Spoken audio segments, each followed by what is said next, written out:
기도 안에 성숙하기라고 하는 주제를 가지고 오늘 우리 세 번째 시간으로 우리 함께 나눕니다. 우리는 창조 안에 담겨 있는 하나님의 기이한 신비의 하나의 계획을 우리가 보게 되죠. 저희 보니까 하나님께서는 모든 우주 만물을 창조하실 때 말씀으로 창조를 하십니다. 그래서 말씀에 대해서는 순종을 통해서 모든 우주의 체계가 돌아가고 있다고 하는 거죠. 그러니까 하나님께서는 가장 기뻐하고 즐거워하시는 일이 뭐냐면 당신의 뜻이 이 땅 가운데 이루어지는 일을 가장 즐거워하십니다. 그래서 하늘의 뜻이 이 땅에 이루어지기를 원하는 주님의 우리가 기도를 우리가 깊이 생각을 해볼 때 하늘의 뜻이 이 땅 가운데 최초로 풀어지는 바로 그 역사가 창조의 역사라고 하는 것이죠. 그래서 모든 우주의 체계는 하나님의 말씀을 통해서 순종을 통해서 돌아간다고 하는 것이죠. 그러면 우리가 창조의 사건을 보게 되면 무엇을 알 수 있냐면 하나님이 온 땅을 창조하신 하나님의 계획을 어떤 신비를 우리가 알게 된다는 거죠. 하나님께서 모든 만물을 이제 창조하시는데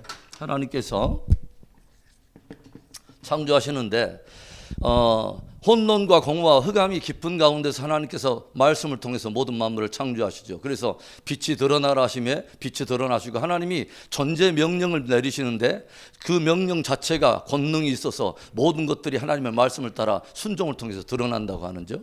그리고 이 빛을 보시기에 하나님이 보시기에 좋았더라. 그리고 모든 만물이 다 창조하신 이후에 하나님께서 어떤 존재를 창조하시냐면 당신의 형상을 따라 당신의 모양대로 지으신 인간들을 창조시오. 그래서 아담을 창조하십니다.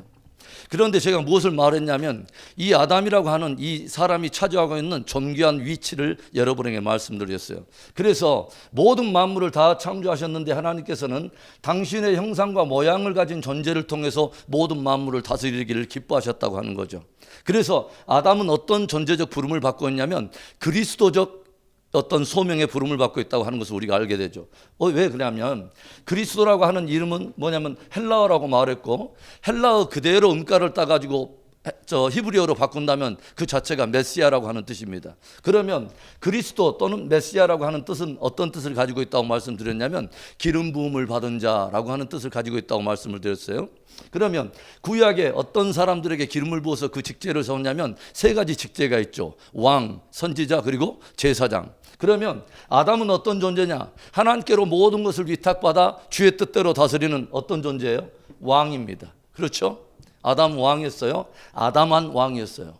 그리고 그 다음에 어떤 사람이에요? 이 아담은 모든 만물을 대표하는, 모든 만물을 대표해서 하나님을 대하게 되는 제사장적 지위를 가지고 있다고 하는 거죠. 그렇죠?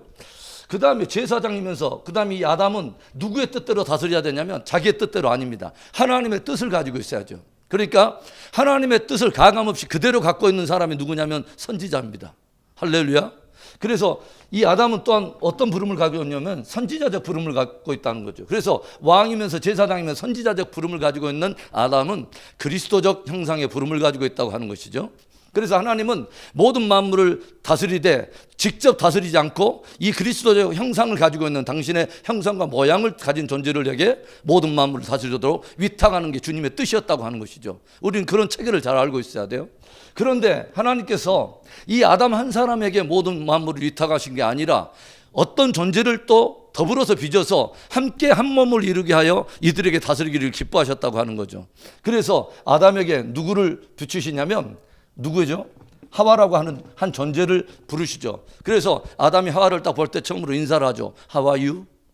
그래서 이 하와는요, 여러분 잘 생각을 해봐야죠. 이 하와는 어떤 존재냐면 돕는 배필입니다. 그렇죠. 에젤이라고 하는 존재예요. 그래서 옆에서 돕는 존재, 무엇을 할 수 있도록 아담으로 하여금 하나님의 뜻을 가지고 그대로 다스릴 수 있도록 그것을 돕는 배필이 바로 하와라고 하는 거죠. 그러면 하와도 역시 무엇을 가지고 있어야 되냐면 이 동일한 누구의 뜻을 가지고 있냐면 하나님 아버지의 뜻을 가지고 있어야죠. 그러죠. 그리고 아담과 더불어서 한 머무리를 이루고 있다고 하는 것은 하나님의 뜻을 행하는 데 있어서 전적으로 연합해서 바로 그 뜻을 이루는데 한 몸이 되어야 된다고 하는 거죠. 그래서 이 하와를 창조하고 나시고 하나님께서 뭐라고 말씀하시냐면 이 하와를 통해서 뭐라고 하냐면 하나님께서 주례사를 말씀하시자죠. 그게 뭐냐면 아담과 하와에게 뭐냐면 남자가 그 부모를 떠나서 아내와 합하여 한 몸을 이룰지로다. 이때는 뭐냐면 부모가 없던 때예요. 그런데 하나님은 뭐라고 말하냐면 남자가 부모를 떠난다는 이야기를 하세요. 그렇죠. 그러니까 뭐냐면 이 안에는 첫사람 아담이 아닌 또 다른 어떤 존재를 향한 어떤 하나님의 계획의 신비를 가지고 있다고 하는 거죠. 그러죠? 그러니까 아담과 하와의 관계를 에베소서 5장 보면은 바울이 이것을 아담과 하와의 이야기를 하다가 갑자기 누구의 이야기로 딱 돌리냐면 둘째 아담인 예수 그리스도와 그 다음에 뭐요? 그의 신부인 교회와 성도들과의 관계 속에서 이 문제를 풀어간다고 하는 거죠. 5장 32절에 아담과 하와의 이야기 안에 뭐요? 이 신비가 크도다. 이 비밀이 크도다. This is the profound mystery. 이것은 아주 신비로운 이야기다 라고 말씀하시는 거죠. 그러니까 아담과 하와의 이야기 본질적인 것을 실제로 하고 싶어하는 주님의 마음은 누구의 이야기를 하고 싶었냐면 예수 그리스도와 그의 신부된 교회와 성도들의 이야기, 곧 예수님과 저와 여러분의 관계를 말씀하고 싶었다는 것이죠. 할렐루야. 그래서 이 하와를 보면 주의 몸된 교회가 왜 부름을 받고 있고 어떤 입장에 서야 한다고 하는 것을 우리는 그대로 한 모형으로 우리가 알 수 있죠. 그러죠? 그래서 그 다음에 뭐라고 말하냐면 남자와 여자가 한 몸을 이룰지로다 라고 하는 말씀은 예수님께서 그 하나님의 곁을 떠나서 신랑이 하나님의 곁을 떠나서 이 땅에 그리스도의 몸된 교회와 함께 연합하게 될 것에 대한 비밀을 다루고 있고 주님께서 장차 혼자 다스리시는 것이 아니라 누구와 함께 주의 몸된 교회와 성도들과 더불어서 한 몸을 이루고 이 일을 이루기를 기뻐하신다고 하는 거죠. 할렐루야. 그러면 신부된 교회는 무엇을 가지고 있어야 된다고요? 하나님의 뜻. 그리고 예수 그리스도 신랑이신 바로 그분과 함께 어디든지 함께 가는 신부의 그 위치를 고수하면서 그분의 뜻에 함께 동의하고 헌신하고 열정으로 함께 우리가 그분을 지지해야 하는 그런 입장에 있다고 하는 것이죠. 아주 오묘한 것이죠. 그 다음에 뭐냐면 이 두 사람 사이는 벌거벗었으나 부끄러워하지 아니하더라. 왜 부끄러워하지 않는 그런 관계가 되냐면 신랑이 십자가를 통해서 구속하신 신부를 바라보는 하나님의 시선과 예수님의 시선을 그 안에 복음으로 두신 것입니다. 여러분, 예수님께서는 당신의 핏값으로 사신 교회와 성도들을 바라볼 때 흠없이 바라보세요. 순결하게 바라보세요. 할렐루야. 여러분, 이 주님이 우리를 바라보는 그분의 시선에 우리가 동의하지 않으면요, 우리는 신앙 승리할 수 없습니다. 내가 오늘 하나님의 사랑을 받고 있는 자요, 내가 하나님을 사랑하고 내가 예수님의 사랑을 받고 그분을 사랑한다고 하는 신부의 정체성을 회복해내지 않으면 우리는 주님을 끝까지 따라갈 수가 없습니다. 여러분, 나의 생각과 나의 감정이 중요한 것이 아니라 십자가를 통해서 진리를 진리되게 해버리신 주님의 시선과 주님의 진리가 결론인 것입니다. 할렐루야. 우리 옆에 분에게 그렇게 합시다. 우리 인사합시다. 하나님이 당신을 사랑하십니다. 다시 한번 우리는 예수님의 사랑을 잊고 있습니다. 여러분, 내가 주님 앞에 기도하러 나갈 때요, 내 입장의 정체성이 가장 중요한 것이 뭔지 아세요? 하나님, 주님의 정말 복음이 복음일진데 내가 그 사랑을 잊고 있는 자잖아요. 하나님, 나는 하나님의 사랑을 받는 자요, 나는 하나님을 사랑하는 자입니다. 이 정체성으로 우리가 나아갈 수 있어야 된다고 하는 거죠. 할렐루야. 우리가 그래서 이 예수님과 그리스도의 신부에 대한 이야기는 너무도 중요하다는 거죠. 이것이 마지막 시대는 너무너무 중요해요. 왜 그러냐면 사람은 자기의 정체성을 인식한 대로 그대로 살게 돼 있거든요. 내가 탕자인데 탕자의 정체성으로 끝까지만 갖고 있으면 아버지 집에 와서도 내가 탕자의 정체성 가지고 있으면 아버지가 나에게 주시는 영광대로 살지 못해요. 왜 그러냐면 내가 내 꼬라지를 알고 내 무엇을 알고 내 어떤 과거에 내가 경력을 아는데 어떻게 하나님 앞에 나아가? 여러분, 이것을 아셔야 돼요. 하나님이 복음 안에서 우리에게 주신 지위는 우리가 노력해서 얻어낸 것이 아니라 하나님이 주의 피값으로 만들어내신 우리에게 주시는 선물이라는 것을 알아야 돼요. 할렐루야. 그래서 진짜 탕자가 자유하게 되는 것은 어떨 때 자유하냐면 내가 아버지 집에 돌아온 것도 굉장히 중요한 일이죠. 그런데 아버지가 나에게 말하는 그 지위를 그대로 내가 받아들일 때 내가 진짜 자유해지는 거예요. 할렐루야. 내가 아버지 집에 돌아왔는데 다시 아버지의 아들이 되기 위해서 내가 몸부림치는 그게 중요한 것이 아니라 하나님께서 아버지가 직접 돌아온 그 탕자에게 당장 가락지를 주고 여러 가지 신발을 신겨주고 새로운 옷을 입혀주고 아들의 원래적 지위를 단숨에 회복지었는데, 야, 네 멀리서 왔지, 네 타락하다 돌아왔지, 이제 네가 다시 내 아들 되려면 네가 이거 해야 돼 라고 말하지 않는다는 거죠. 하나님은 돌아오면 하나님께서는 바로 아들의 지위를 확보해 준다는 거죠. 할렐루야. 그래서 돌아와서 그 안에서는 참 자유함은 어떨 때 누리냐면, 돌아왔는데 내가 뭐냐면 하나님께서 나를 대하시는 그분의 시선을 내가 받아들일 때만 자유해진다니까요. 할렐루야. 그 하나님이 나를 얼마나 사랑하시는가를 내가 그대로 받아들이고, 아들 되는 그 권세는 나였다면서 나오지 않고 당장 하나님께서 주신 선물이란 것을 내가 알고 그 권위를 내가 누릴 때 자유해지는 것입니다. 할렐루야. 나의 사고의 체계는 늘 하나님을 거스려요. 왜 그러냐면 그것의 기초를 나의 어떠함에 두고 있기 때문에 그래요. 그러면 복음이 복음되지 않습니다. 하나님이 우리에게 거저주신 그 선물을 누릴 수 있는 귀한 은혜의 믿음이 있기를 바랍니다. 그래서 주님께서 뭐라고 말하냐면, 이 앞전 시간에 누가복음의 18장에 나오는 이야기를 통해서 무엇을 말하죠? 기도하고 너희가 낙심하지 말아야 될 것에 대한 비유를 뭘로 들으냐면 과부와 재판관의 이야기에서 들려주죠. 그러죠? 그래서 과부는 굉장히 이스라엘사에서 비천하고 어떤 인정받지 못하는, 사실은 그 어떤 방패막이나 어떤 울도 없는 굉장히 어떤 비참한 신세에 놓여져 있는 그러한 여인의 모습을 보여줘요. 그런데 이 과부가 자기에게 어떤 송사의 문제가 있는데 이것을 풀기 위해서 의지해야 될 사람이 유일한 불의한 재판관 한 사람이에요. 그러니까 얼마나 비천한 가운데 더 불쌍해요. 그러죠? 이 사람이 유일하게 의지해야 될 사람이 하나님도 두려워하지 않고 사람들도 무시해버리는 아나무인격인, 그것도 불의한 재판관이에요. 평상시에는 눈길 한번 주지도 않고 아나무인격으로 대할 수밖에 없는 이 과부의 어떤 그 송사의 문제를 이 재판관이 얼마나 신경을 쓰겠어요. 전혀 마음도 두지 않을 정도의 불의함을 보이지 않겠어요? 그런데 이 과부가 그래서 무엇을 결정하냐면 단호함이라고 하는 것을 딱 결정하죠. 이것은 방법으로 불의한 재판관 갖고 어쩌든지 하여간 내가 이 불의한 재판관을 설득해내야 될까? 그러면 방법은 뭐예요? 자주 찾아가고 매달리고 자꾸 그런 거 아니겠어요? 그렇죠. 애절함을 표현하고 하여간 모든 것을 다 동원해서 이 사람을 어쩌든지 구워 삶아가지고 이 사람의 마음을 움직여서 이 불의한 문제를 해결해야겠다. 그런데 보세요.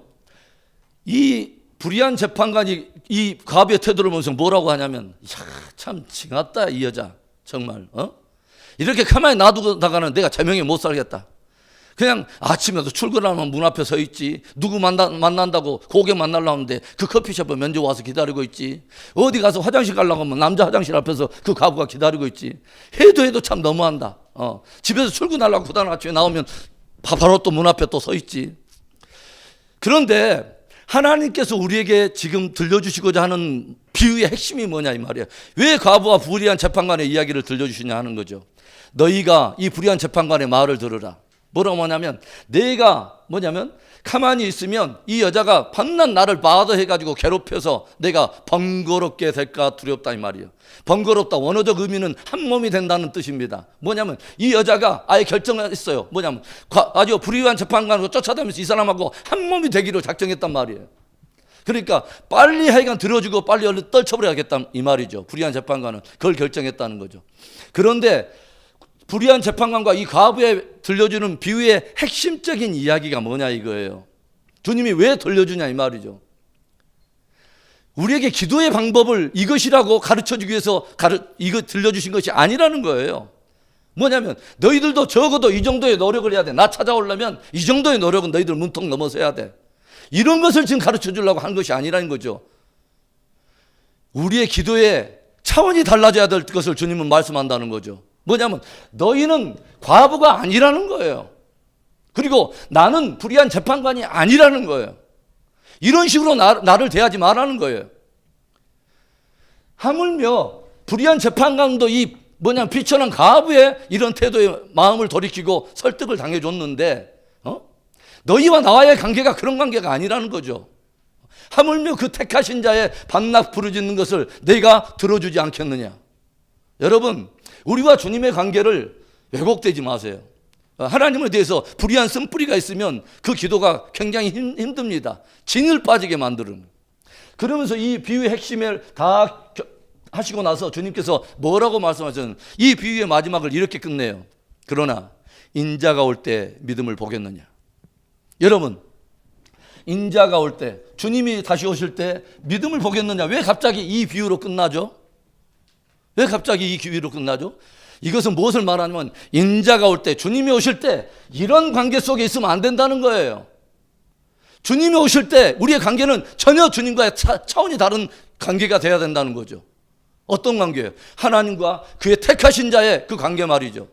하나님과 그의 그리스도의 신부와의 그 관계 말이죠. 할렐루야. 전혀 다른 차원의 믿음으로 우리가 주님을 맞이해야 된다고 하는 거죠. 이 믿음을 준비해야 된다는 거죠. 그러면 이 믿음은 어디서 오냐면요, 우리가 진짜 주님을 알기 시작할 때 옵니다.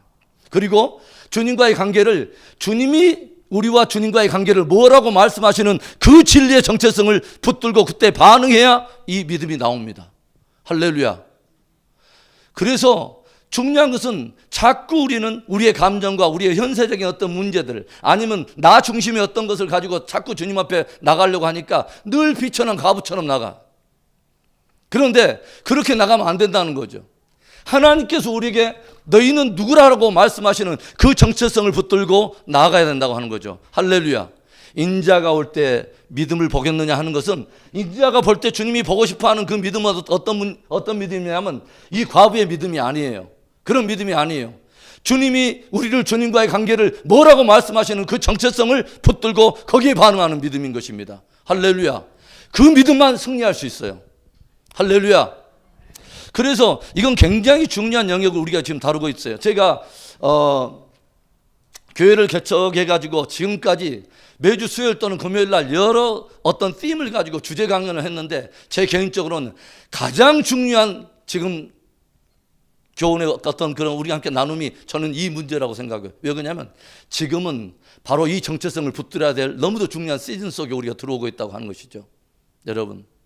자, 그러면 제가 그 패러그래프를 한번 읽어보겠습니다. 우리들의 기도는 친밀함과 기쁨의 패러다임으로 구축이 되어야 됩니다. 우리의 기도가 뭘로 구축돼야 된다고요? 친밀함과 뭐요? 기쁨의 패러다임을 가질 수 있어야 돼요. 여러분, 우리가 친밀함과 기도의 어떤 기쁨의 패러다임에서 우리가 기도해내지 않으면, 기도는 늘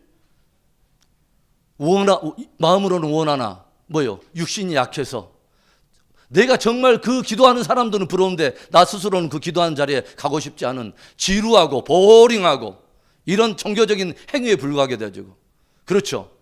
내가 그러나 주님이 진짜 누구인가를 알기 시작하고 주님이 말씀하시는 주님과 우리와의 정체성에 그대로를 실제로 붙든다면 이 기도는 훨씬 더 우리 안에 정말 행복하고 축복된 시간이 되겠죠.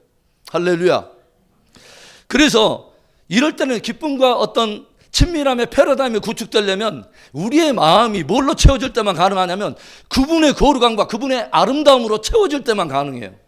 할렐루야. 그래서 우리가 정말 그분의 아름다움과 그분의 거룩함에 대해서 우리가 매료될 때 이것이 가능한데, 그러기 위해서는 뭐냐면 우리가 주님을 알아야 되는 것이죠. 그래서 성경은 자꾸 말하죠. 뭐냐면 나는 어떤 사람을 좋아하냐면 뭐냐면 하나님이 말씀하죠. 뭐냐면 다른 어떤 번제나 소제나 이런 것들 중요한 게 아니라 나 여호와를 아는 자, 나를 깊이 아는 자를 주님은 기뻐하신다고 말하잖아요. 여러분. 그리고 사도 바울이 뭐라고 말합니까? 내가 모든 것을 배설물과 같이 버리고 무엇을?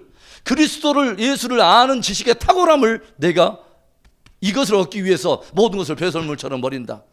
저와 여러분이 오늘 이 밤에 가장 중요한 것은 주님을 바르게 아는 것입니다. 할렐루야.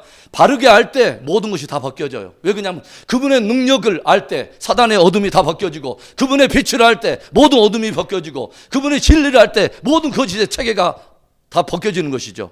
할렐루야. 그래서 저와 여러분이 진짜 해야 될 영적 전쟁의 핵심은 어둠과 싸우는 게 아니에요. 주님께 얼마만큼 가까이 붙어 있는가가 영적 전쟁의 핵심이에요. 할렐루야. 어둠과 우리가 불러내서 영적 전투를 할 때 불러내서 명령하고 막 이런 것들에 어둠에 집중해서 싸우는 게 영적 전투의 핵심이 아니에요. 영적 전투의 핵심이, 어둠은 어떨 때 다 벗겨지냐면 진짜 우리가 영광과 함께 있을 때 다 어둠은 벗겨지는 거예요. 할렐루야. 우리가 마지막 시대의 어떤 영적인 진지를 견고하게 세우는 것은 굉장히 중요한데, 실제로는요, 영적 전쟁의 핵심은 외부적인 어떤 것으로 인해서 우리가 함께 더불어 싸우는 것이 영적 전쟁이 아니에요. 실제로는 오히려 내 내면에 주님과의 친밀함을 견고히 하고 외부적인 어떤 것이 그런 것들을 흔들어내지 못하도록 내 마음의 요새를 지키는 게 영적 전쟁의 핵심입니다. 할렐루야. 이게 마지막 어떤 시대를 돌파해가는 가장 중요한 핵심 어떤 그런 띠임을 가지고 있다고 하는 거죠. 그래서 우리의 마음이 그분의 거룩함과 아름다움에 대한 경외함과 신뢰로 우리가 채워질 때 그 기도는 의무적인 종교의 행위를 넘어서 가장 축복된 시간이 된다고 하는 거죠. 참된 기도의 능력은 어디서 나오냐? 진짜 기도의 능력은 어디서 나오냐? 주님과의 친밀함의 권위에서 나옵니다. 할렐루야. 과부처럼 얼마나 그냥 불의한 재판관 찾았고 어쩌든지 하여간 이 사람을 업어치기 하든지 레슬링 해갖고 하여간 꺾어놔가지고 아주 그냥 약호를 죽여놓고 이 사람이 나에게 어떤 종교적인 열심을 해서 아주 지긋지긋할 정도로 만들어가지고 이 사람의 뜻을 바꿔놓는다. 주님과의 이런 관계가 아니라는 거예요. 우리가 진짜 기도 안에 접근할 때 우리 안에 필요한 것은 주님에 대한 계시예요. 그분이 어떤 분이니까, 얼마나 영광스러운고 아름다우신 분이니까, 얼마나 그분이 섬세한 분인가, 얼마나 우리에 대해서 그분이 어떻게 대하기를 결정하셨는가를 우리가 진짜 주님이 말씀하는 진리 안에서 깨달을 때 우리의 기도는 행복한 기도가 돼요. 할렐루야.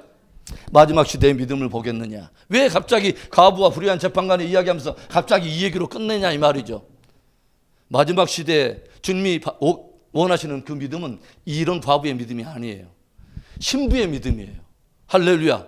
신부의 부르름을 우리가 정확히 인식하고 그 믿음으로 반응하는 바로 그 정체성과 그 믿음을 취하라는 것이죠. 자, 그러면 오늘은 우리 어떤 이야기를 좀 해보냐면 영적 전쟁을 하는데, 영적 전쟁을 할 때 우리들이 기억해야 될 아주 중요한 원리들이죠. 제일 먼저 우리가 기억해야 될 것은 부정적인 믿음을 조심해야 되는 것입니다. 믿음이 있는데 부정적인 믿음은요, 부정적인 능력을 드러내요. 그런데 긍정적인 믿음은 하나님의 능력을 불러일으킵니다. 하나님의 진리가 분명히 진리인데 그 진리가 능력으로 드러나기 위해서 주님은 어떤 원리를 세웠냐면 믿음으로 반응하는 자에게 진리를 능력으로 드러내도록 결정했어요. 그러면 하나님의 진리는 변함없고 그분의 손이 짧아진 것도 아닌데 어떨 때 능력이 잘 드러나지 않느냐? 우리가 주님의 진리에 대해서 믿음으로 한 마음으로 합하지를 않아요. 여러분, 그런 말씀 여러분 아세요? 히브리서 한번 볼까요? 히브리서 4장 봐보세요. 자, 어디를 보냐면 히브리서 4장 2절을 봅시다. 히브리서 4장 2절에 그들과 같이 우리도 복음 전함을 받은 자이나 들은 바 그 말씀이 그들에게 유익되지 못한 것은 듣는 자가 못과 믿음과 결부시키지 아니함이라. 하나님께서 아무리 존귀한 약속을 주시고 아무리 존귀한 능력의 말씀을 선포하셔도 이것을 받아들이는 사람이 믿음으로 합하지 않으면 능력이 나타나지 않아요. 여러분, 얼마나 중요한 말씀인지 아세요? 하나님이 가나안 땅에 대한 약속을 주셔서 지금 그 말이죠. 가나안 땅에 대한 축복된 약속을 주시고 어마어마한 영광의 부르름으로 이스라엘을 부르세요. 그러죠. 그런데 1세대가 왜 강야에서 다 엎드러져 버렸느냐? 하나님의 말씀에 대해서 믿음으로 합하지를 않아요. 그러니까 하나님께서 주시기로 한 이 땅을 주실 수가 없는 거죠. 여러분, 이 원리는 창조에서부터 이게 주어졌다고 하는 것을 제가 분명히 말했어요. 하나님께서 온 땅을 다스릴 때 누구에게 주셨다고요? 아담에게. 그렇죠. 아담에게 주셨는데 이 아담은 그리스도적 형상으로 부름을 받았다고 말했어요.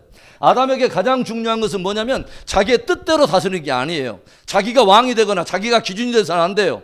하나님의 뜻을 가져야 돼요. 이게 선지자적 부름이라고 말했어요.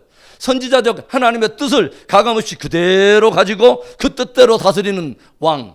그러죠. 그리고 모든 만물을 그의 뜻대로 다스리기를 원하는 만물의 대표자인 제사장적 권세. 이게 그리스도적 형상의 부름이라고 제가 말을 했어요. 그렇죠? 그런데 이 하나님의 공동체가 하나님께로 그렇게 열방 가운데 그렇게 모든 만물을 다스리도록 열방의 축복의 통로로 부름을 받은 이 사람들이 하나님의 뜻을 줬어요. 너희가 나에게 순종하면 이러이러한 일들이 있게 될 거야. 그리고 약속의 땅을 줄 거야. 라고 하나님이 시내산 언약을 통해서 하나님과 그의 백성됨의 언약을 만들어냈는데 이 백성들이 그 하나님의 뜻을 받아들이지 않아. 하나님의 뜻을 동의를 하지 않아요. 순종으로 이 말씀을 드러내야 되는데 이것에 그의 신부된 교회, 하나님의 신부된 이스라엘 공동체가 거부를 해요. 그러면 어떻게 되는 거죠? 이 언약이 폐기가 된다는 거죠. 그래서 뭐냐, 하나님의 말씀을 믿음으로 합지 않기 때문에 이 말씀이 아무리 진리여도 나랑은 상관없는 말씀이에요. 똑같죠? 하나님께서 모든 범죄한 이스라엘, 모든 하나님의 어떤 그 모든 인류를 구원하기 위해서 그 아들을 내어주시고 이 아들을 믿는 자마다 영생을 얻는 그 존귀한 영광의 복음을 줬어도 그것을 믿음으로 합지 않는 사람에게는 이 말씀이 아무런 상관이 없어요. 오직 말씀은 그 말씀에 진리로 함께 우리가 진리에 대해서 믿음으로 동의할 때만 뭐요? 하나님의 능력이 능력으로 드러납니다. 할렐루야. 여러분, 그래서 하나님께서는 이 백성들을 가나안 땅에 들여놓을 수가 없는 거예요. 왜 그러냐면 가나안 땅은 또한 하나님의 나라의 한 모델인데 하나님의 나라는 어떤 것이죠? 그분의 뜻이 그대로 드러나는 것이 하나님의 나라죠. 하나님의 나라에서 가장 중요한 것은 하나님의 주권 아닙니까? 하나님의 뜻이 그 땅 가운데서 이루어지는 것이 하나님의 나라 아닙니까? 할렐루야. 그래서 하나님의 뜻이 우리 안에서 진짜 우리가 신부가 돼서 당신의 뜻이 진리입니다 라고 우리가 동의를 하면서 그것을 가지고 그대로 순종하면서 반응할 때 우리가 하나님의 나라가 되는 거죠. 할렐루야. 하나님의 공동체도 똑같은 원리죠. 모든 만물이. 여러분, 그래서 우리가요, 하나님의 진리에 대한 믿음이 너무너무 중요하죠. 그런데 우리 안에 견고한 진을 세우고 영적 전쟁을 하기 위해서, 신부의 영적 전쟁을 하기 위해서는 철저하게 어떤 것이 중요하냐면 우리가 어둠에 우리가 집중하는 것이 아닙니다. 여러분, 이스라엘 백성들이 그 땅에 들어갔는데 이 믿음이 흔들려요. 약속에 대한 것들이 흔들려요. 왜 흔들렸죠? 가나안 땅에 눈앞에 보이는 현상학적인 것들이 이들의 마음을 빼앗는 거죠. 그러죠. 그리고 어떤 사람이 기다리고 있냐면 뭐요? 안악자손들, 거인들이 기다리고 있다는 거죠. 이런 사람들이 딱 기다리고 있으니까 그런 사람들 보고 뭐요? 이 사람들의 믿음이 흔들리고, 무엇에 대한 믿음? 하나님의 진리에 대한 믿음이죠. 하나님의 진리에 대한 믿음. 여러분, 우리가 영적 전쟁에서 가장 중요한 것은 아까처 말했죠. 중요한 것은 뭐냐면 외부적인 어떤 요인들, 눈에 보이는 무엇인가, 문제가 어떤 상황이나 이런 모든 것들이 하나님의 진리와 역행해 가는 지금 순간에는 역행해 보인다 할지라도 이런 것들이 무엇을 흔들지 않아야 되냐면 하나님과 나와의 관계에 쓴뿌리가 나게 만드는 역할을 한다거나 하나님의 능력을 뭐냐면 흔들리게 만드는다거나 그분의 진리의 신실함을 흔들리지 않도록 내 마음의 요새를 진리에 대한 믿음으로 지키는 것이 영적 전쟁의 핵심입니다. 할렐루야. 여러분, 부정적인 것에 거짓에, 부정적인 믿음이란 것은, 부정적인 믿음은 무엇에 기초하냐면 진리가 아닌 거짓에 기초해요. 부정적인 믿음은 거짓에 대해서 기초해서 내가 마음을 실어서 그 진리를, 그 거짓을 내가 그대로 수용해 버리는 거예요. 이게 부정적인 믿음이에요. 그런 부정적인 믿음의 핵심은 뭐냐? 부정적인 것에 깊은 배후를 쳐들어가면 무엇이 있느냐? 하나님을 향한 쓴뿌리와 하나님의 신실함에 대한 곡해된 잘못된 거짓이 있다는 거죠. 여러분, 신부가 신랑과 함께 한 길을 가야 되는데 신랑이 가지고 있는 진리에 대해서 내가 거부를 하고 오히려 신랑이 말하는 것을 거짓으로 이야기하고 신랑에 대해서 쓴뿌리가 있으면 그걸 한 길을 갈 수 있을까요? 어렵죠, 여러분. 그건 아닌 거죠. 그렇죠? 거짓된 믿음, 부정적인 것에 대한 믿음을 경계해야 됩니다. 마지막 시대는 이건 너무너무 중요한 거죠. 왜 그러냐면 어린 양이 어디로 가든지 함께 따라가야 되는데 어린 양이 가려고 하면 나의 믿음으로 그것을 거부해요. 주님이 하는 그 말에 대한 것에 어떤 권위나 어떤 진리의 신실함에 대해서 내 안에 쓴뿌리가 있어. 그러면 한결 갈 수 있을까요? 못 가죠. 그렇죠? 너무너무 우리는 중요한 이야기를 하고 있어요, 여러분. 그래서 우리가 이런 어두움에 우리가 어떤 싸움을 하려면, 영적 전쟁을 하려면요, 어떤 눈에 보이는 부정적인 요인들 또는 내 내면의 하나님의 영광과 그분의 진리에 대한 신실함을 흔들려고 하는, 또 흔들려고 하는 모든 이 유혹에 대해서 다 벗어날 수 있는 것은 무엇을 우리는 더 경고해야 되냐면 부정과 어둠에 우리가 집중하는 것이 아니라 훨씬 진리고요 영광이신 하나님 편에 서야 된다고 하는 거죠. 할렐루야. 그러기 위해서 우리는 진짜 영적 전쟁을 승리하려면 진짜 우리가 집중해야 될 것은 진짜 진리이신 하나님이십니다. 진짜 영광이신 하나님이십니다. 진짜 빛이신 하나님이세요. 할렐루야. 저와 여러분이 영광이신 하나님께 집중할 수 있기를 바라요. 왜 그게 중요하냐? 우리가 영광이신 하나님의 영광과 그분의 크기의 능력의 크심을 우리가 알아야 그분에 합당한 예배를 드릴 수 있어요. 할렐루야. 그분에 대한 우리가 예배가 충만해질 때 자연스럽게 무엇이 꺼지냐면 거짓 경배와 거짓 시스템의 모든 것이 다 뭐냐면 무너지는 것입니다. 할렐루야. 우리가 영적 전쟁을 한다는 것은요, 여러분, 부정적인 어떤 잘못된 것, 하나님을 진리를 거스리는 잘못된 것에 대해서 힘을 실어둬서는 안 돼요. 그것이 엄청난 큰 힘이 있다고 우리가 마음속에 말해서는 안 돼요. 우리는 그런 것도 오히려 거부하고 뭐냐면 그 모든 상황을 어디에 딱 발 아래 놓냐면 주님과 그분의 진리 아래에 놔야 된다는 것이죠. 할렐루야. 여러분, 이것이 과부와 불의한 재판관 사이에 있는 그 전쟁과 진짜 그리스도와 그의 신부가 가지고 있는 친밀함의 싸움의 차이예요. 뭔지 아세요? 이 앞전에 우리는 누구의 이야기를 했냐면 불의한 재판관과 과부의 이야기를 빗대어서 또 누구의 이야기를 함께 보여줬냐면 에스더와 뭐예요? 그의 왕 아하수에로 왕과의 이 이야기를 제가 드렸어. 에스더가 아하수르의 신부입니다. 그러죠? 그런데 이 에스더가 왕후가 되기 전에 먼저 왕후했던 사람이 누구죠? 와스디. 그렇죠? 와스디는 폐위당합니다. 왜 폐위당했죠? 왕이 여기서 127도로 가나라는 아하수에로 왕이 모든 사람들을 불러다가 잔치를 하고 중이 무르익어갈 아주 피날레를 장식하는 그 잔치의 최고의 절정에 누구를 보느냐면 신부의 아름다움을 보여주고 싶은 거예요. 그러니까 뭐냐면 왕이 진짜 모든 사람들에게 보여주고 싶은 것은 뭐냐면 신부의 아름다움, 왕을 위해서 단장하고 모든 어떤 권위의 최고의 그 아름다움, 왕이 가지고 있는 진짜 아름다움의 최고의 핵심은 뭐냐면 신부였던 거예요. 이걸 보여주고 싶은 거예요. 그런데 와스디가 거부해버려요. 왕을 굉장히 면박을 줘버린 거예요. 모든 사람들 앞에서. 그러죠?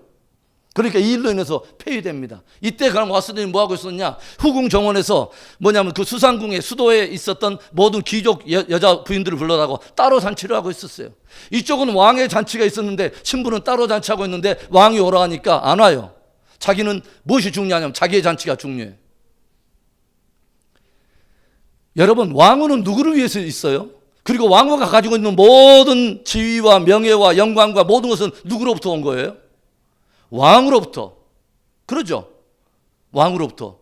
지금 신부는 자기의 정체성에 아주 중요한 것들을 잃어버리고 있는 거죠. 왕 때문에 자기가 있다는 것을 잃어버린 거예요.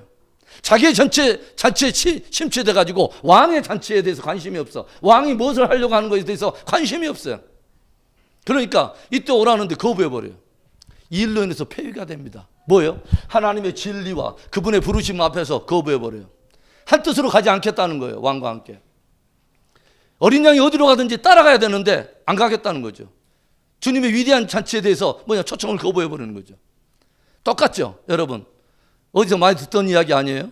천국은 자기의 아들을 위해서 혼인잔치를 준비하는 한 임금과 같다. 똑같은 이야기죠. 그리고 이 자기 아들의 혼인잔치를 위해서 누구를 불러가죠? 종들을 끊임없이 발휘하고 잔치에 함께 참여하라고 막 사람들을 콜링하잖아요. 오라고 그러는데 사람들이 근데 다 거부해요. 나는 사업해야 되고 나는 시집가야 되고 장가가야 되고 다 그런 일들 때문에 신랑이 어떤 일을 하는 것에는 관심이 없어요. 하나님의 커다란 하나님의 구속사를 이루가는 하나님의 경륜에는 관심이 없어요. 다 거부해요.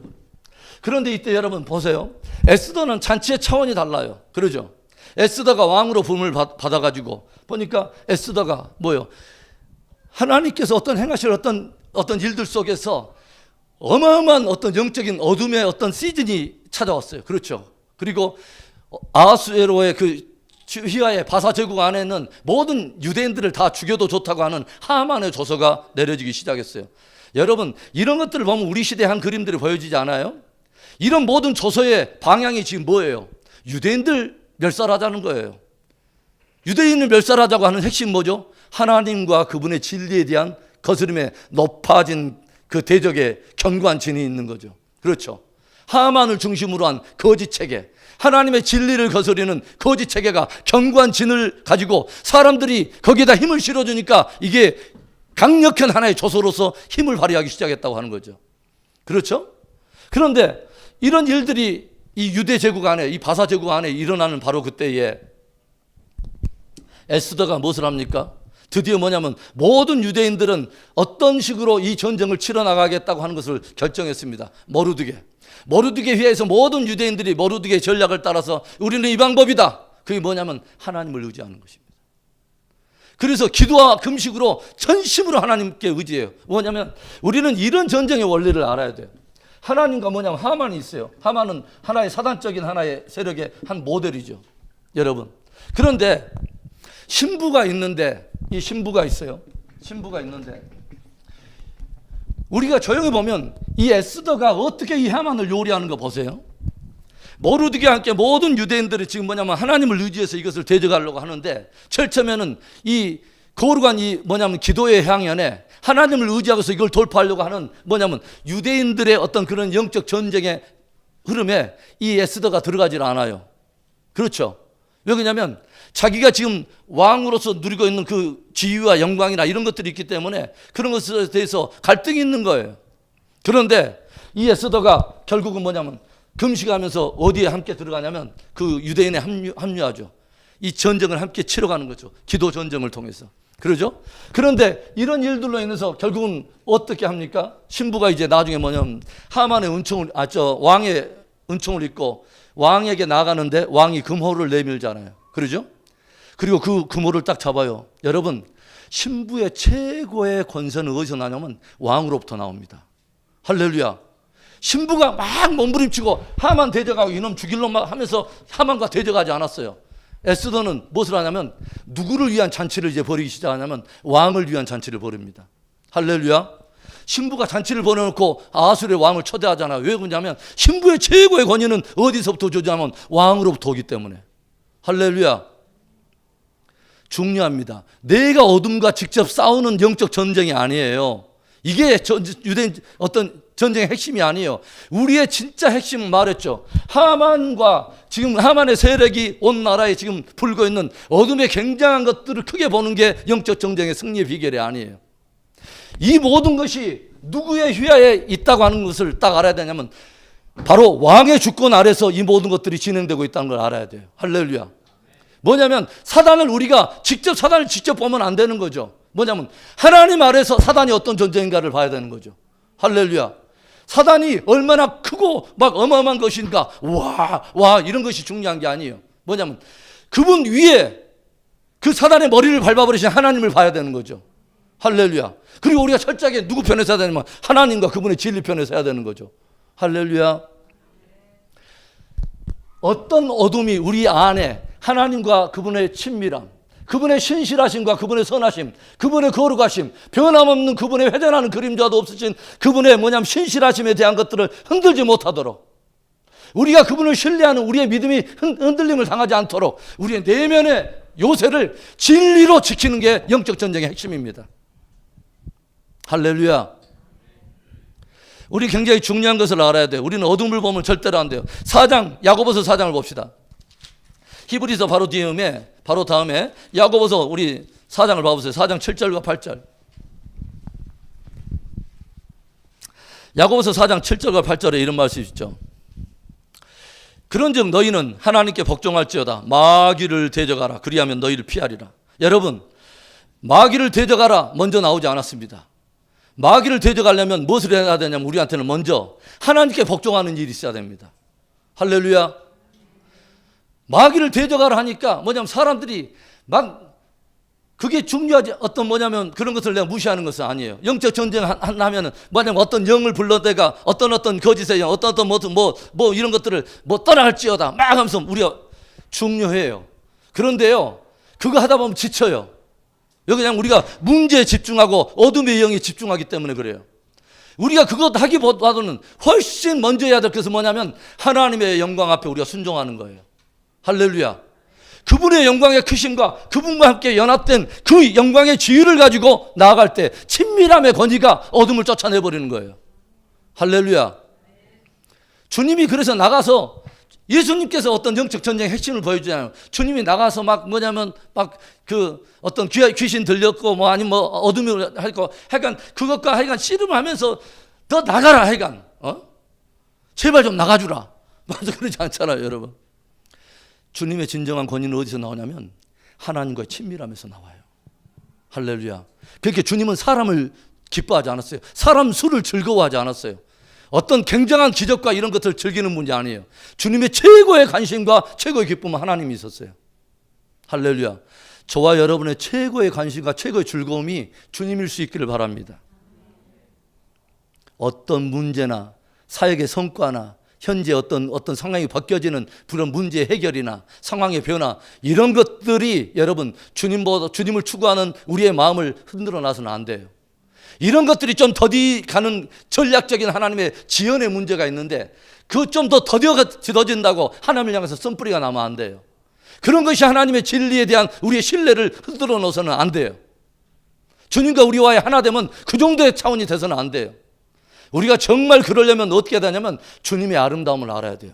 주님의 신실하심을 알아야 돼요. 주님의 영광을 봐야 돼요. 할렐루야.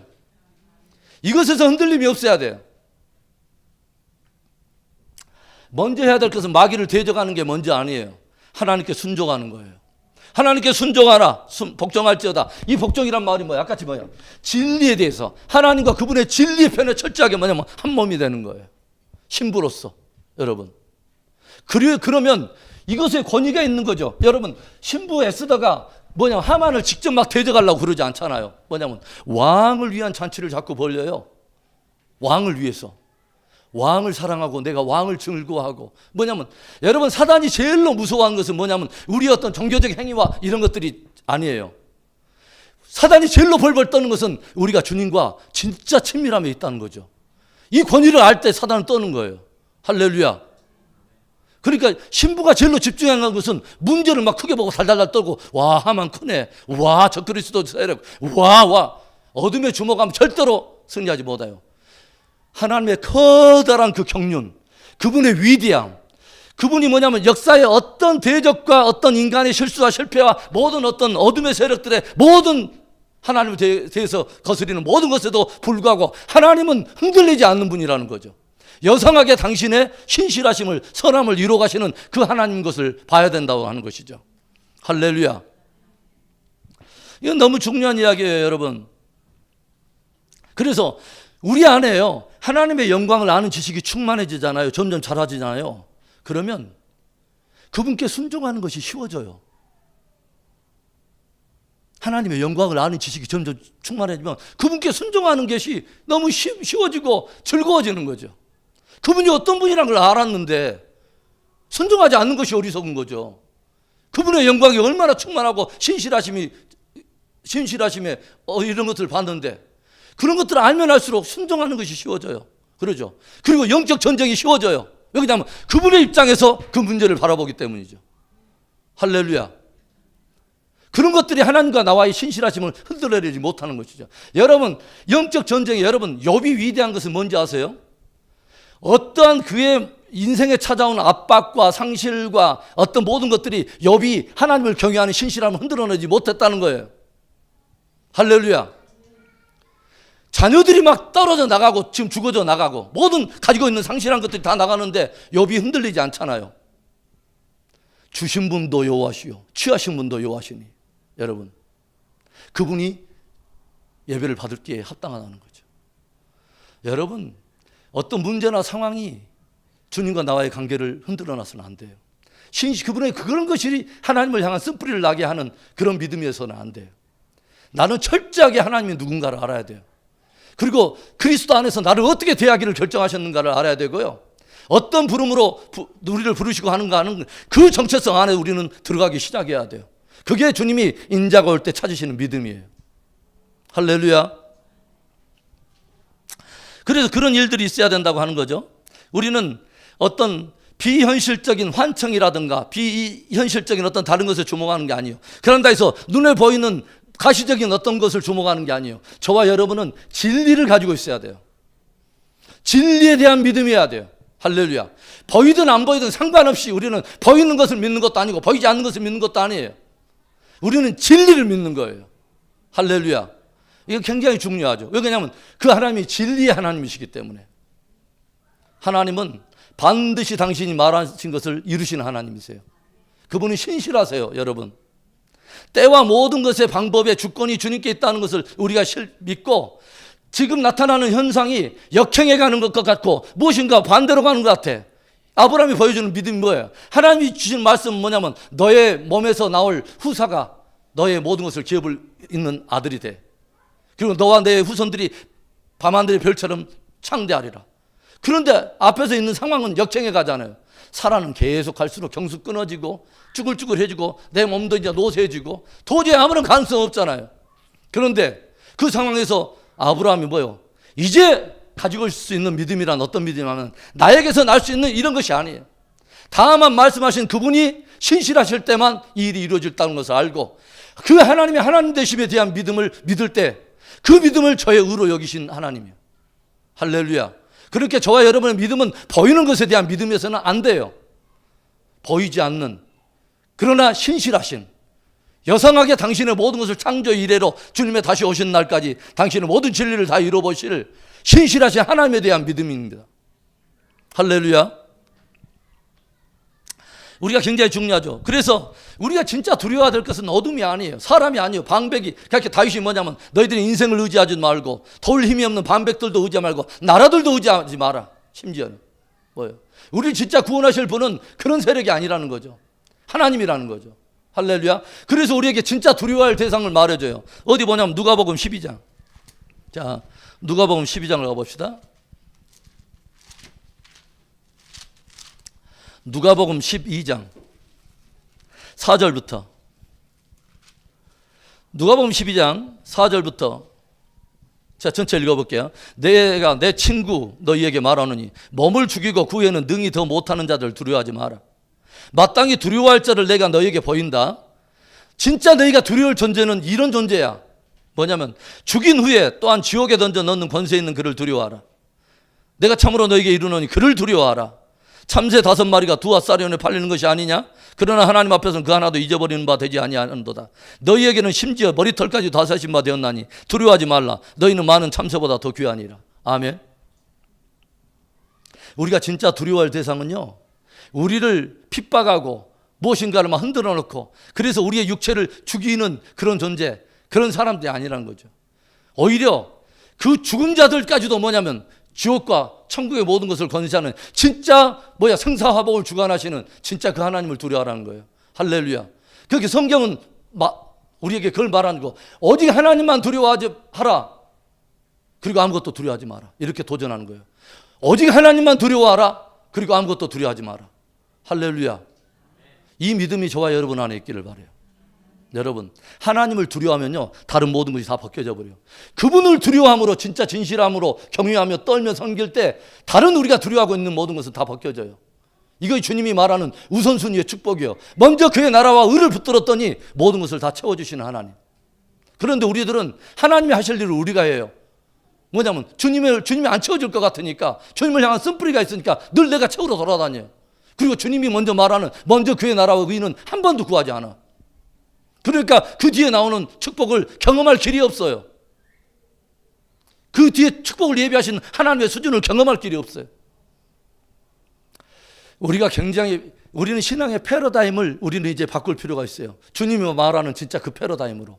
여러분, 마지막 시대에 주님이 도립하기를 원하고 진짜 찾으시는 인자가 올 때 믿음을 보겠느냐 하는 바로 그 믿음은 과부의 믿음이 아닙니다. 신부의 믿음입니다. 할렐루야. 뭐냐면 전혀 다른 차원의 관계로 하나님을 대해야 된다는 걸 도전한 거예요. 우리가 하나님과 우리가 전혀 다른 관계가 돼야 된다는 것을 우리에게 도전하는 것입니다. 할렐루야. 깊이 기억할 수 있기를 바라요. 여러분, 야고보서 우리 한번 더 가볼 거예요. 1장 6절부터 8절. 야고보서 1장 6절부터 8절의 말씀. 이런 말씀이 있죠. 6절부터 8절의 말씀 우리 한 목소리 읽읍시다. 시작. 오직 믿음으로 구하고 조금도 의심하지 말라. 의심하는 자는 마치 바람에 밀려 요동하는 바다 물결 같으니 이런 사람은 무엇이든지 주께 얻기를 생각하지 말라. 두 마음을 품어 모든 일에 정함이 없는 자로다.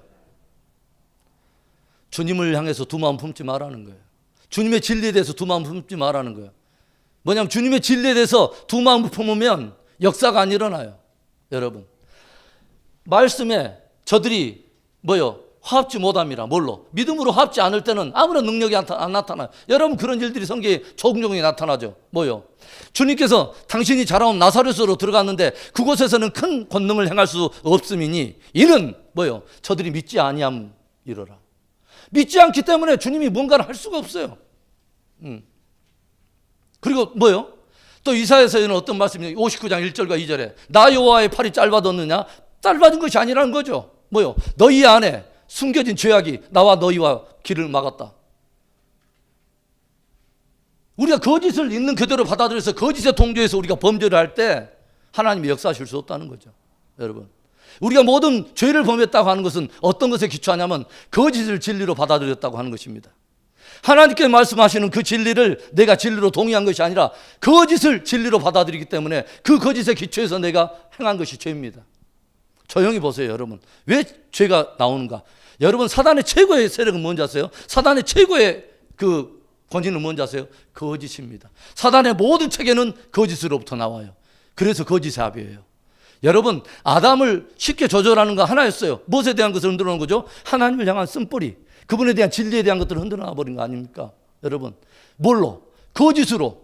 하나님 말한 진리에 대해서 반대편에 거짓으로. 그러니까 이 거짓을 진리로 딱 동의하니까 거짓으로 진리를 받아들이는 그 순에서 행한 것이 뭐예요? 선악과 빨아먹는 거예요. 주님은 그거 먹으면 죽어라고 진리를 말하는데 거짓을 진리로 받아들이고 그걸 따먹고 나니까 뭐예요? 범죄하게 된다는 거죠. 그리고 그 뒤로부터는 무엇에 속한 존재라면 거짓에 속한 존재가 돼요. 그게 뭐냐면 사단의 종노를 하는 거예요. 사단이 끊임없이 거짓을 말하는데 그걸 진리로 믿고 쫓아다녀요.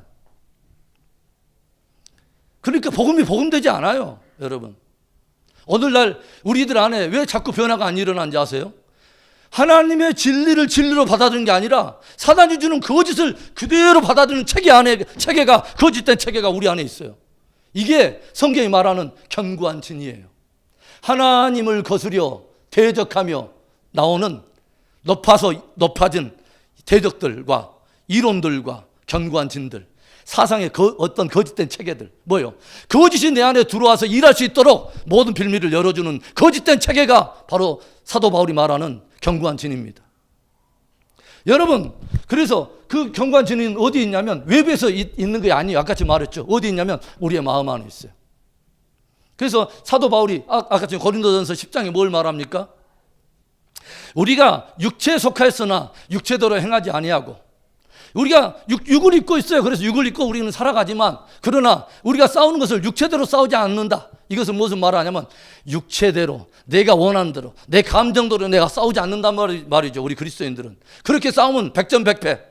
어떤 사람과 내가 벌써 이미 감정으로 딱 돌입해서 나갔다. 그 사람이 아무리 해서 그 사람을 약호를 죽여놓고 이겨도 영적으로는 다 백전백패예요.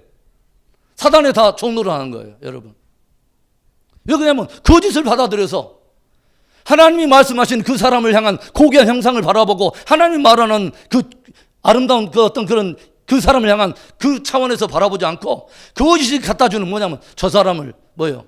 있는 그대로의 감정을 움직이는 거짓을 내가 받아들이고 있어요. 내 원수다 이거예요. 저 사람이 사탄이란 말이죠. 그대로 뭐냐. 그래서 거짓에 기초하고 있으니까 뭐를 하는 짓이 뭐냐면 거짓에 대한 것을 묵상하고 나서 증오하고 뭐냐면 정죄하고 막 이런 일 하잖아요. 그러죠. 잘못된 막 참수의 말들을 쏟아놓고 그리고 나서 자기가 이겼다고 생각해요. 육체대로는 이기고 내가 얼마만큼 감정적으로 내가 충만히 모르다 영적으로는 다 백전백패예요. 이건 영적 승리하는 게 아니에요. 우리가 육체에 속하였으나 육체대로 행하지 아니하고 싸우지 아니하고 뭐라고 말해요? 하나님 앞에서 뭐요? 모든 견고한 진을 파하는 강력이라. 할렐루야. 무엇에 대한 것이 견고한 진이냐? 견고한 진은 하나님과 그분의 진리를 거스려서 높아진 모든 이론들과 대적하는 모든 사고 체계들이요, 우리의 마음 안에 있어요. 그래서 성경의 잠언에서는 뭐라고 말해요? 무릇 지킬 만한 것보다 뭘 지켜라? 내 마음을 지켜라. 생명의 근원이 이에서 남인지라. 여러분, 우리의 마음을 지켜야 돼요. 뭘로 지키냐면 진리로 지켜야 돼요. 모든 거짓된 그 하나님을 거스려서 높아진 것들이 뭐냐면 거짓 사단의 시스템, 거짓된 사고 체계 이런 것들을 파하는 강력이 뭐냐면 하나님의 진리예요. 진리로 다 도려내야 돼요. 할렐루야. 이게 영적 전투의 핵심이에요. 그래서 우리 안에 이 거짓이 들어와서 하나님과 그분의 진리와 그분의 진리 안에서 뭐냐면 하나님의 행하시기를 원하는 바로 그 영혼의 문제와 어떤 행하기를 원하는 구속사의 어떤 모든 것들을 하나님의 관점에서 보지 못하게 만드는, 이것을 하나님에 대한 쓴뿌리가 나게 만들어버리는 모든 거짓된 사고체계, 이것을 견고한 진이라고 말하는 거예요. 이것을 흩트는 강력이 무엇부터 나온다고요? 진리를 붙들 때, 할렐루야, 진리를 붙들 때 거짓이 무너지는 거예요. 할렐루야. 진리는 뭐냐? 하나님의 시선에서 하나님이 말씀하시는 진리, 바로 그것을 붙드는 것이, 그것이 거짓을 물리치는 영적 정죄의 핵심입니다. 할렐루야. 그래서 하나님의 말씀을 내가 생명처럼 붙들지 않는다, 영적 전쟁, 그건 하지도 않은 거예요. 나 자신한테 문제가 있는 것을 잘 모르는 거예요. 아무것도 모르는 거예요. 진리편에서 분별하면서 이걸 관찰해야 내가 진단이 나오는데 진단도 안 나와요. 왜? 말씀을 안 보니까. 말씀을 가까이 안 하니까. 하나님의 진리가 어떤 관점에서 하나님이 모든 사물과 역사를 바라보고 있는 것에 대한 시선이 열리지를 않아요. 그런데 어떻게 그분을 따라가요? 어떻게 그분을 신뢰해요? 여러분, 우리는 굉장히 중요한 것들을 알아야 돼요. 여러분, 이사야서 42장 가봅시다. 이사야 42장. 이사야서 42장의 1절부터 우리 보겠습니다. 이사야서 42장 1절부터 4절. 내가 붙드는 나의 종, 내 마음에 기뻐하는 자, 곧 내가 택한 사람을 보라. 내가 나의 영을 그에게 주었은즉 그가 이방에 정의를 베풀리라. 하나님의 택하신 종이 이방 가운데 정의를 베푸는 일을 기록하고 있는데, 2절에 그는 외치지 아니하며 목소리를 높이지 아니하며 그 소리를 거리에 들리게 하지 아니하며 상한 갈 때도 꺾지 아니하며 꺼져가는 등불을 끄지 아니하고 진실로 정의를 시행할 것이며 그는 쇠하지 아니하며 낙담하지 아니하고 세상에 정의를 세우기에 이르리니 선들이 그 교훈을 낭망하리라. 여러분, 하나님께서 붙들고 있는 종의 특징을 보여줘요. 물론 이 종의 먼저 실체는 예수님이십니다. 그러죠? 그런데 하나님이 붙들고 그분의 정의를 이 땅 가운데 구현하기 위해서 주께 붙들려 있는 사람에게 주님이 뭘 줬다고 그러냐면 나의 영을 베푼다고 그랬죠. 여러분, 성령에 대해서, 영에 대해서 우리들은 자꾸 뭐냐면 성령하면 자꾸 어떤 은사적인 어떤 무엇이 쏟아진 거나 자꾸 이런 것들을 생각하는데요. 주님의 가장 보편적으로 객관화된 영은 어디에 있는지 아세요? 말씀입니다. 할렐루야. 내가 너에게 이른 말이 영이요 생명이니라. 할렐루야. 말씀 안에 빛이 있습니다. 말씀이 육체를 입고 이 땅 가운데 오셨는데 그분 안에 뭐가 있어요? 생명이 있었는데 이 생명은 곧 사람들의 빛이라. 할렐루야. 말씀을 가져야 돼요. 할렐루야. 이 말씀에 시선 안에서 딱 오면 내 안에 어둠의 생각들과 혼돈된 왜곡된 생각이 딱 물러나요. 이게 영적 전쟁의 핵심이에요. 그래서 내 안에 나를 바라볼 때도 뭐냐면 내 안에 내 감정과 내가 어떤 닥치는 어떤 일들과 다른 사람들의 평가가 나를 만들어낸 거짓된 나를 말고 성경이 말하는 나의 진짜 정체성, 그것을 보게 돼요. 할렐루야. 그래야 그 정체성을 붙들어야 승리할 수 있어요. 할렐루야. 할렐루야. 너무너무 중요한 이야기예요. 너무너무 중요한 이야기. 여러분, 권위는요, 내가 무엇인가를 했다고 자꾸 드러나는 게 아니에요. 진짜 권위의 핵심은 주님과의 친밀함에서 옵니다. 저는요, 우리 뉴성교회 이 밤에 모인 여러분 한 분 한 분이 진짜 주님께 붙들리기 바라고요, 주님의 아름다움을 알 수 있기 바랍니다. 어떤 것보다도 여러분, 그분이 어떤 분이라는 걸 깊이 묵상해야 돼요. 모든 예배와 섬김은 거기서부터 나와야 돼요. 누구를 사랑한다고 하는 거, 여러분, 우리 빈약한 우리 자원으로 누구를 사랑해요? 그분의 사랑이 우리 안에 채워질 때 그 사랑이 흘러가는 거예요. 그분의 사랑이 우리한테 부어질 때 너무 그 감사한 그것이 나오는 게 헌신이에요. 그러니까 이것이 없이 메마른 곳에서 우리가 하다 보면 뭐만 나오냐면 앙상한 종교적인 행위와 그것으로 기권하고 나서도 자기 의만 남아요. 그리고 그것으로 다른 사람을 판단해요. 나는 하는데 왜 저 사람 안 하냐고. 나는 이렇게 하는데 하나님 앞에 나는 할 만큼 했다고 엉뚱한 이야기 하고 있어요. 다 해놓고 나서 입으로 다 까먹고 있어요. 오히려 다 해놓고 나서 다른 사람한테 상처 줘요. 왜 그럴까요? 하나님으로부터 온 그 충만함에 내가 먼저 채워지지 않으니까, 빈약한 나의 무엇을 가지고 하려다 보니까 다 어려운 거예요. 그리고 나타나는 열매마다 무엇이 나타나요? 엉뚱한 열매들이 나타나요. 예, 그렇죠. 여러분, 굉장히 중요한 이야기. 우리 갈라디아서 이제 찾아가 볼까요? 자, 우리 서서히 우리 5분 안에 우리 정리합시다. 갈라디아서 5장을 가봅시다. 갈라디아서 5장에 자 16절부터 우리 보겠습니다. 16절부터 뭐라고 나오냐면, 내가 이르노니 너희는 성령을 따라 행하라. 그리하면 육체의 욕심을 이루지 아니하라. 육체의 욕심대로 살지 말라는 거예요. 내 감정대로 내가 기준돼 가지고 판단해서 그렇게 하지 말라는 거예요. 성령의 소욕을 내 안에 채워라는 것이죠. 할렐루야. 성령의 소욕이 뭐에 담겨 있다고요? 말씀 안에. 여러분, 그러면 이 말씀을 진리로 붙들고 내가 나가야 되는데, 내 말씀을 진리로 주신 이걸 거부하고 내 감정에 호소하는 거짓에 이런 것들을 붙들기 시작하면 다른 사람을 정죄하고 돌아다니고, 그렇죠?